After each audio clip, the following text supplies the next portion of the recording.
Hi guys, welcome to unplanned podcast. तो मेरा नाम अनुप्रिया है और इस पॉडकास्ट का नाम मैंने अनप्लैन्ड इसीलिए रखा है क्योंकि जस्ट जब मैं आपसे बात कर रही हूँ इस टाइम मैंने अभी बैठे बैठे सोचा कि चलो पॉडकास्ट रिकॉर्ड करते हैं। अब ये आइडिया मुझे कहाँ से आया? मुझे पॉडकास्ट देखना बहुत ज़्यादा पसंद है, इवन सुनना बहुत ज़्यादा पसंद है। मैं यूट्यूब पे ज़्यादातर पॉडकास्ट ही सुना करती हूँ और चाहे स्पॉटिफाई पे सुनना हो, मुझे बहुत ज़्यादा अच्छा लगता है। मेरे कानों में ईयरफोन्स लगे रहते हैं और मैं घर का काम करती रहती हूँ पॉडकास्ट सुनते सुनते। तो मैंने कहा कि मुझे पॉडकास्ट सुनना भी पसंद है, मुझे पॉडकास्ट जो है बात करना भी मुझे पसंद है, तो क्यों ना पॉडकास्ट स्टार्ट कर दिया जाए। अब पॉडकास्ट में अभी बैठे बैठे बुधवार का दिन था, बृहस्पतिवार है आज, तो मैंने सोचा कि चलो आज इससे अच्छा दिन क्या हो सकता है। और जब भी आप सोचते हैं तभी साथों साथ आपको इम्प्लीमेंट कर देना चाहिए, ये मेरी थिंकिंग है। मैंने यूट्यूब चैनल भी ऐसे ही स्टार्ट किया था और आई नो बहुत ज़्यादा ऐसे ग्रोथ नहीं है मेरे चैनल पे, पर स्टिल। और ये मेरे दो चैनल है बाय द वे, अगर आपको नहीं पता है। मेरा main channel Anupriya beauty makeup fashion है, जहाँ पर मैं ज़्यादातर ब्यूटी और फैशन रिलेटेड कंटेंट डालती हूँ। और ये जो मेरा चैनल है ये ज़्यादातर ना अ, गृहस्थी के बारे में है। और आजकल मैं कॉमेडी भी करने लगी हूँ। कहते हैं ना 35 के बाद थोड़ा सा इंसान वैसा हो जाता है, तो मैं, जी हाँ, मैं 35 साल की हूँ और मैं एक बेटी की माँ भी हूँ, एक हाउसवाइफ भी हूँ और एक कंटेंट क्रिएटर भी हूँ। तो मैंने सोचा कि चलो पॉडकास्ट स्टार्ट करते हैं। अभी आई होप आपको समझ में आ गया होगा। अगर आप मेरे पुराने फॉलोअर हैं तो आपको पता होगा, और अगर आप नए हैं और नई जगह पे आप सुन रहे हैं, अगर आप यूट्यूब पे नहीं सुन रहे तो ये एक अनप्लैन्ड और बिल्कुल नॉन स्क्रिप्टेड है। अगर मैं कहानी में इधर से उधर भी चली जाती हूँ तो आप समझ जाना। ये अनप्लैन्ड इसलिए भी है क्योंकि मेरी ज़िंदगी ही अनप्लैन्ड है। मैं बिल्कुल भी ऑर्गेनाइज नहीं हूँ अपनी लाइफ में, और किस तरीके से मैं चल रही हूँ वो आज के पॉडकास्ट में आपको समझ में आएगा। अब जैसा कि मैंने आपको बताया, मेरा नाम अनुप्रिया है और मैं हरियाणा के एक छोटे से टाउन से हूँ। टाउन यानी कि कस्बे से हूँ। तो मेरी ज़िंदगी के लगभग 22 साल वहाँ पर भी बीते हैं। स्कूल, कॉलेज और उसके बाद मास्टर्स भी मैंने वहीं से ही किया है।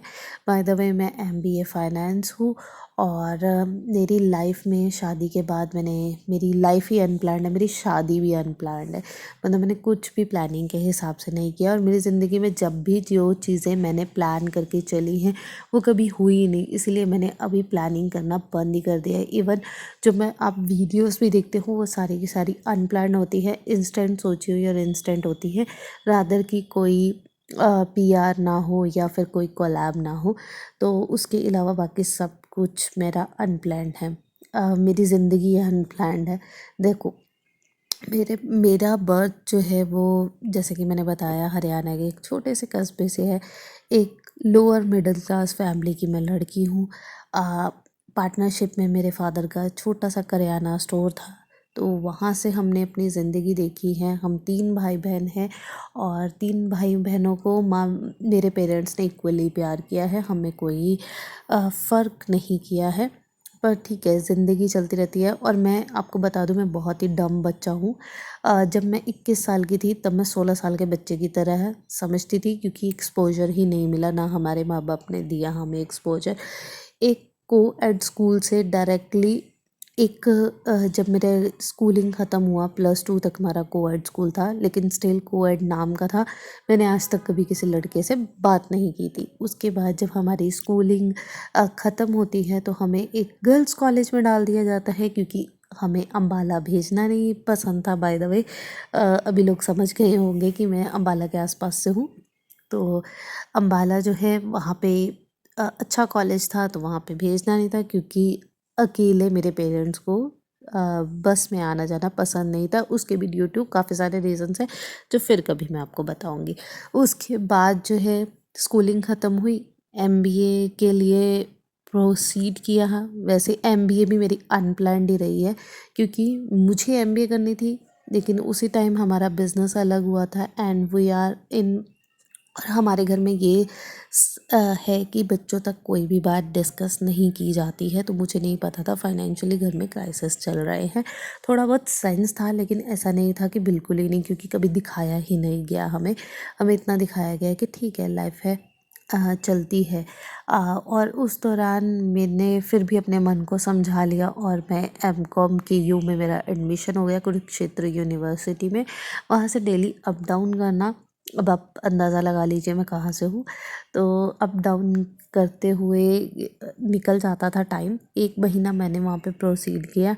एंड एक दिन ऐसे ही मेरी हम एक क्लास लेने जाते थे, मैं नाम नहीं लूँगी उस चीज़ का।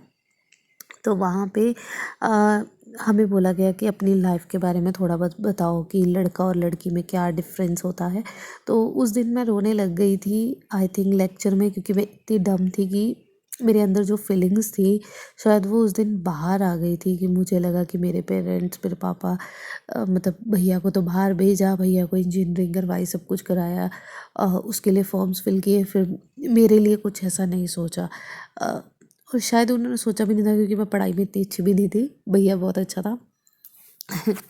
तो फिर उसके बाद ऐसे ही पता नहीं पापा को कहाँ से पता चला, छोटा सा टाउन है, ऑब्वियसली उन्होंने बता ही दिया होगा।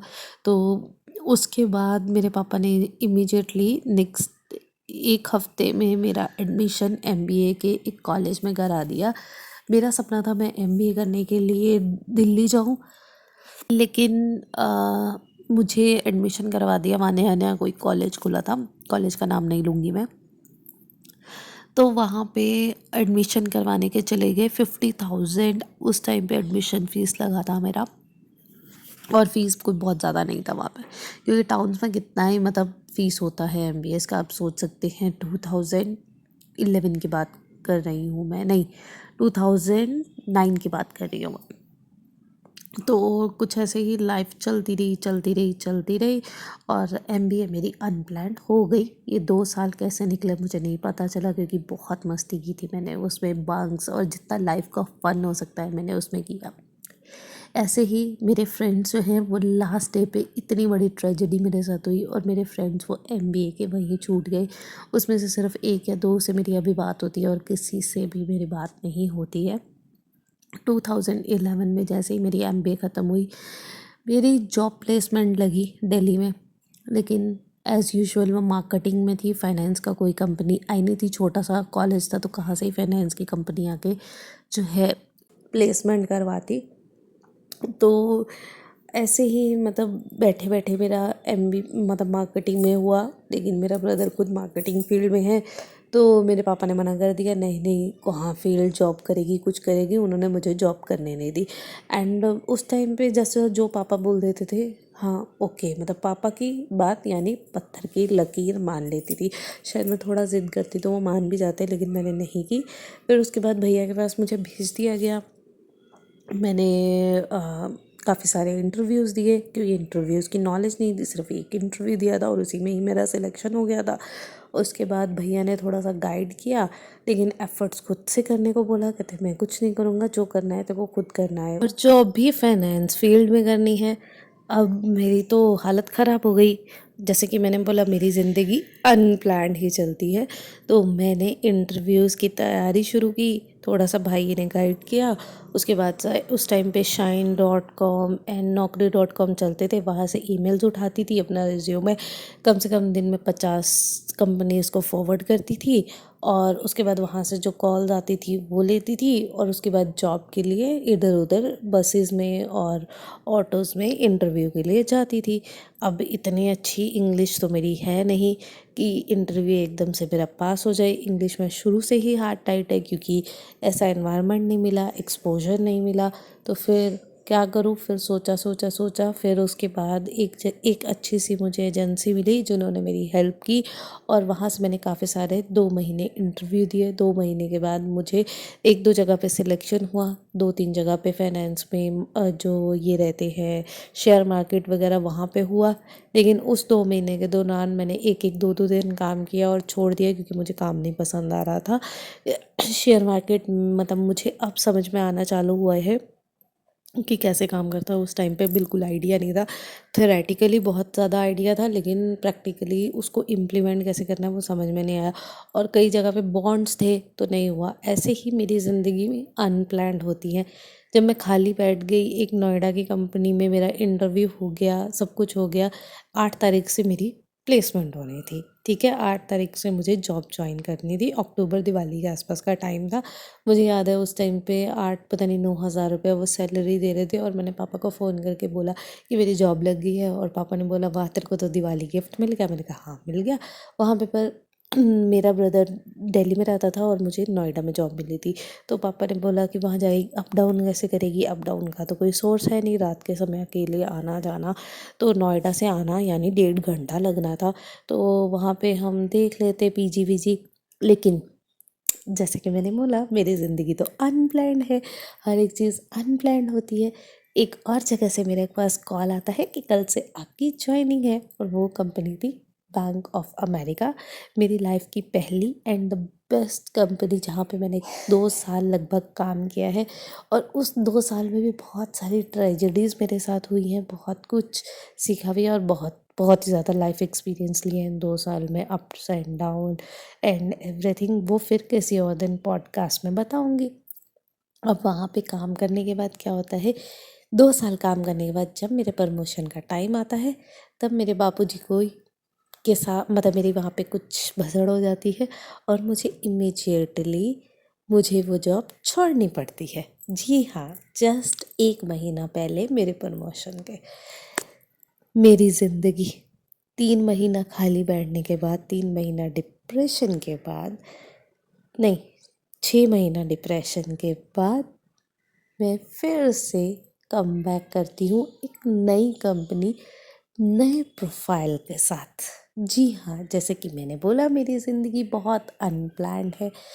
जहाँ मुझे लगा था मेरी ज़िंदगी अब सॉर्ट आउट हो गई है, मैं नौकरी कर रही हूँ, इंडिपेंडेंट हो गई, वहीं पे डिप्रेशन में जाती हूँ। 6 महीना खाली बैठती हूँ, और उसके बाद एक नई सी कंपनी, नए प्रोफेशन में घुसने के बाद, समझ में दिन रात अपनी टारगेट पूरे करने के बाद, अपनी ऐसी तैसी कराने के बाद, मेरी ज़िंदगी मुझे लेकर आती है। वो 1 साल मुझे पता है, मुझे काम करना, मैं हार्ड वर्किंग हूँ। मैं हमेशा अवार्ड्स लाती हूँ। मैं पहली कंपनी में भी लाती थी, मैं दूसरी कंपनी में भी लाती थी। उसके बाद मेरे फादर को होता है कि अब इसकी शादी कर देनी चाहिए। अब शादी कर देनी चाहिए, उस टाइम मैं 25 थी, ठीक है। जॉब करते हुए मुझे 3 से 4 साल हो गए थे। तो मेरी शादी के लिए रिश्ते देखे जाते हैं। मैंने 2 रिश्ते देखे, दूसरे वाले में मेरी हाँ हो जाती है। देन आ जाता है रोके का टाइम, और रोके से पहले क्या होता है, होलियाँ पड़ जाती है, और होलियों में रिश्ते होते नहीं हैं, ठीक है। और इमीडिएटली एक और रिश्ता आ जाता है हमारे घर पे उस दौरान पे, जो कि पहले वाले के कंपैरेटिवली नॉन में था, और मेरे पेरेंट्स को पता था लड़का कैसा है एंड एवरीथिंग। और जो पहले वाला था उसको मतलब जैसे बोलते हैं ना कि अरेंज मैरिज में कैसे होता है, आपको फैमिली का नहीं पता होता है। यहाँ पे फैमिली को पर्सनली जानते थे। तो जहाँ पे मेरा रोका वहाँ पे हो रहा था 15 दिन, 1 महीना पहले मुझे लग रहा था कि इस लड़के से मेरी शादी होने वाली है।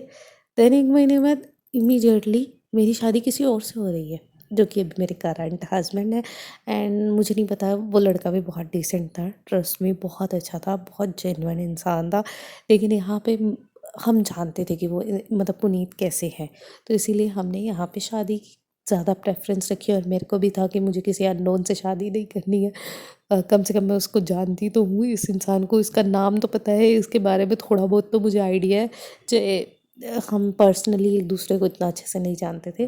तो यहाँ पे शादी के लिए हो गया। मैंने पापा को बोल दिया जहाँ आपको ठीक लगता है आप वहाँ पे रिश्ता कर दो, मेरा कोई ऐसा कोई प्रेफरेंस नहीं है। तो बल्कि मन में था यहीं पे हो जाए यार, वहाँ किसी अननोन फैमिली और अननोन लोगों के बीच में मैं कैसे सर्वाइव करूँगी। यहाँ पे एटलीस्ट मैं जानती तो हूँ लोग कौन है। तो ऐसे करके मेरी शादी हो जाती है। मेरी ज़िंदगी अनप्लैन्ड है, जैसे कि मैंने बोला आप लोगों को। वैसे यहाँ तक की स्टोरी अगर अच्छी लग रही है और पॉडकास्ट पसंद आ रहा है तो चैनल को यार लाइक कर दो, पॉडकास्ट को लाइक करके जाओ, कमेंट्स में बताओ आपकी ज़िंदगी कैसी है। आगे की स्टोरी के लिए स्टे ट्यून। तो मिलती हूँ फिर आपसे एक नई स्टोरी मतलब वैसी को कंटिन्यू करेंगे, ठीक है। तो चलो, अभी पॉडकास्ट पसंद आ रहा है तो लाइक कर दो यार, और चैनल को सब्सक्राइब कर लो। या में बहुत कुछ आपको देखने को मिलेगा। ये चैनल तो यार मेरा एक्सपेरिमेंटल चैनल है, सब कुछ डालती हूँ मैं इस पर, और अभी जितना टाइम मिलता है, जिस हिसाब से मिलता है, तो उस हिसाब से मैं डाल देती हूँ। चैनल को सब्सक्राइब कर लो। हमारा इस चैनल का इस ये साल तो निकल गया, अगले साल का टारगेट है 1 लाख सब्सक्राइबर। अगर आप 1 लाख का टारगेट मेरा अचीव करा देते हो तो मैं आप लोगों को और भी बहुत सारी अच्छी अच्छी पॉडकास्ट ला के दूँगी, ठीक है। हम इसमें कंटिन्यू करेंगे। तो चलो फटाफट से सब्सक्राइब कर लो और साथ साथ शेयर करो, ठीक है। मिलते फिर आपसे, बाय बाय।